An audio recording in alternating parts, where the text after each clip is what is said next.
1er janvier 2025, les autorités sénégalaises et mauritaniennes ont annoncé l'ouverture du premier puits de l'important gisement de gaz Grand Tortue Ahmeyim, situé à la frontière entre les deux pays.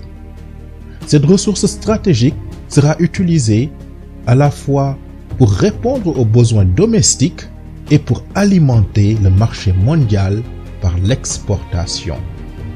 Avec cette exploitation, le Sénégal et la Mauritanie ne font pas seulement leur entrée dans le cercle des producteurs de gaz naturel, ils s'inscrivent dans une dynamique mondiale où cette ressource joue un rôle clé dans l'économie et le développement. Mais pourquoi cette ressource est-elle si convoitée?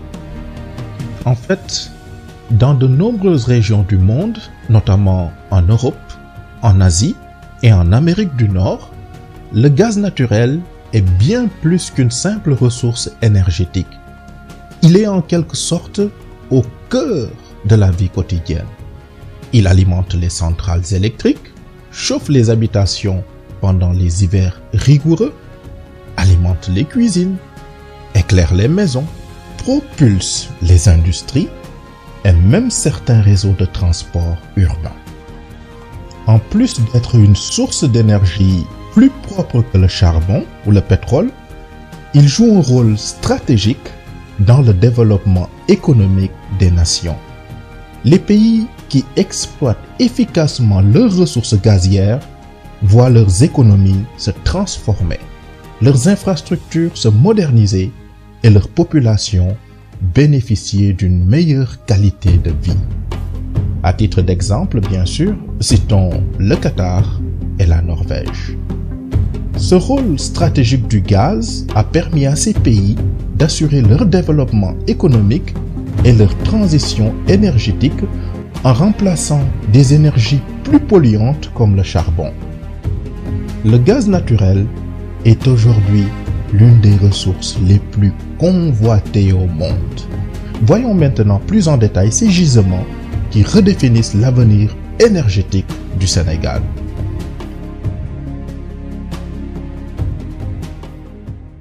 Numéro 1. Le gisement Grand Tortue Ahmeyim ou GTA, une découverte historique. En 2015, le projet Grand Tortue Ahmeyim ou GTA est l'une des découvertes les plus significatives de l'industrie gazière au Sénégal et en Mauritanie. Il marque un tournant historique pour la région en raison de l'ampleur de ses réserves et de son potentiel pour transformer les économies des deux pays. Il s'agit d'un projet gazier transfrontalier situé sur la frontière maritime entre le Sénégal et la Mauritanie à environ 120 km des deux pays dans les blocs Saint-Louis offshore profond et C8 respectivement. Donc pour nous aider à comprendre tout ce qu'on vient de dire, nous avons cette carte-là qui nous permet un peu de visualiser les champs de pétrole et les gisements de gaz. En vert, vous avez les gisements de pétrole comme Sangomar offshore profond. Nous en reviendrons bien sûr dans une prochaine vidéo. Et pour cette vidéo-là, pour la vidéo qui nous intéresse, eh bien il s'agit ici en rouge des gisements de gaz. Donc tout ce que vous voyez en rouge ici, là, là et là, eh bien ce sont des gisements de gaz.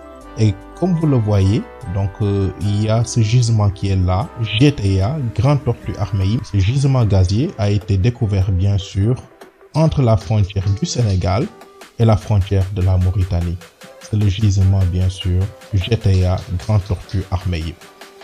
Les réserves de GTA sont importantes car estimées entre 15 et 20 TCF trillions cubiques feet, soit entre 420 et 560 milliards de mètres cubes de gaz naturel.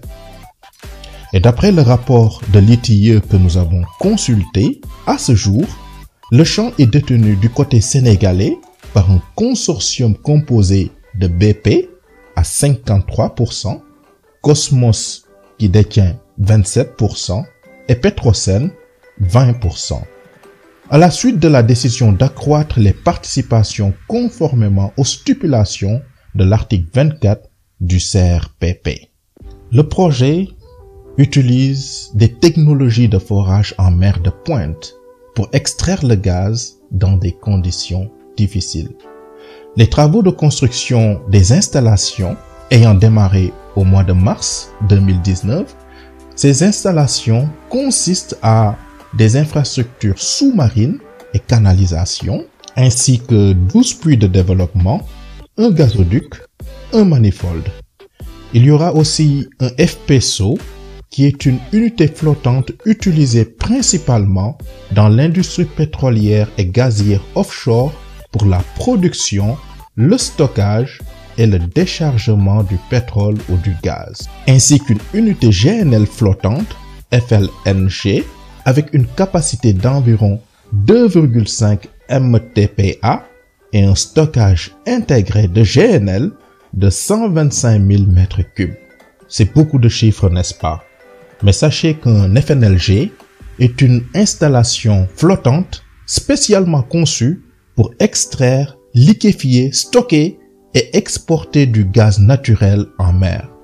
C'est une technologie de pointe qui est utilisée dans l'industrie gazière pour exploiter les gisements offshore situés loin des infrastructures terrestres. Contrairement aux installations terrestres, les FNLG peuvent être déplacés vers d'autres gisements une fois le site initial épuisé. Donc c'est vraiment très pratique. Ces FNLG-là évitent la construction d'infrastructures complexes sur Terre, notamment des pipelines et des installations de liquéfaction. Dans le site, il y aura aussi un hub terminal qui va inclure des brise-lames de 1250 mètres de longueur.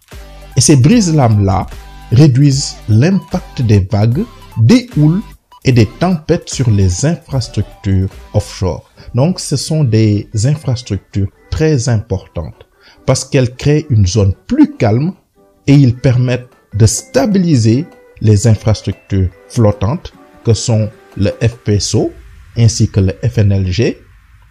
Le gaz ainsi produit sera principalement liquéfié pour être exporté vers les marchés mondiaux, en particulier en Asie et en Europe. Le projet pourrait aussi ouvrir la voie à de nouvelles exportations dans la région et potentiellement à la découverte d'autres gisements de gaz. Le Sénégal, en particulier, pourrait devenir un acteur majeur de l'industrie gazière mondiale dans les prochaines décennies. Numéro 2. Le gisement Yakar Teranga, une richesse purement sénégalaise. Un an après GTA, en 2016, un autre trésor a été découvert. Yakar et Teranga avec le forage du puits Teranga 1 mené par Cosmos. Contrairement à GTA, ce champ est entièrement situé dans les eaux sénégalaises. Donc on le voit à cette carte. Comme évoqué tout à l'heure, l'autre gisement concerne le gisement Yakar et Teranga, entièrement situé dans les eaux sénégalaises. Donc je vais essayer de zoomer. Au niveau du bloc, Kayar offshore profond et Kayar offshore. Donc on le voit, ils sont là. Donc Yakar à gauche et Teranga à droite. Après le départ de BP Sénégal, il a été décidé de se concentrer sur les 15 TCF, soit 425 milliards de mètres cubes de gaz du champ Yakar. Le projet sera réalisé en plusieurs étapes. Dans la première étape, au moins 150 millions de pieds cubes de gaz seront produits chaque jour pour fournir de l'électricité au Sénégal. Le plan prévoit de connecter 4 puits de production à une conduite qui va transporter le gaz vers une usine de traitement installée sur la terre ferme. Sur le rapport de l'ITIE, on apprend qu'en novembre 2023, BP Sénégal a quitté le projet Yakar Teranga en abandonnant ses parts en raison de désaccords, notamment sur le concept de développement. Depuis, les deux partenaires restants, c'est-à-dire Petrosen et Cosmos, travaillent sur un nouveau plan.